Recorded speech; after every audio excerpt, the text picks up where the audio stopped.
The question given is a mint prepares metallic calendars specifying months, dates, and days in the form of monthly sheets, one plate for each month.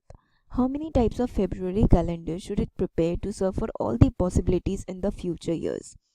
तो year दो तरीके के होते हैं. Years are of two type.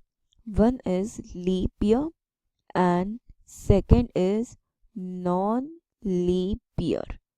अब अगर हम देखें लीप ईयर है तो फेब्रुवरी में कितने डेज होते हैं 29 डेज.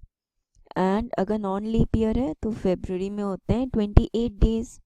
तो इसका मतलब फेब्रुवरी में उसके पास कितने ऑप्शंस हो गए 2 ऑप्शंस, क्योंकि उसको 2 टाइप के कैलेंडर बनाने पड़ेंगे, एक लीप ईयर के लिए एक नॉन लीप ईयर के लिए. अब हर एक कैलेंडर में स्टार्टिंग डेट कुछ भी हो सकती है, मतलब हमारे पास 7 डेज होते हैं in a week, 7 days in a week. तो ये हो सकता है कि मंडे हो, ट्यूसडे हो, वेंसडे हो, थर्सडे, फ्राइडे, सैटरडे, संडे.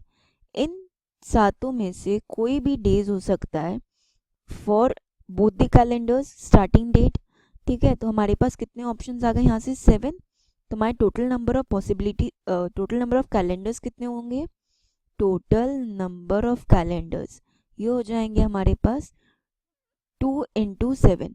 2 ये चूज़ करने के लिए कि हमें लीप ईयर लेना है, नॉन लीप ईयर, और 7 for the days of week की स्टार्टिंग डेट जो होगा मंथ का वो इन सातों में से कोई भी एक डे हो सकता है इसलिए. So total 14 number of calendars is required. So our answer is 14. This is our solution.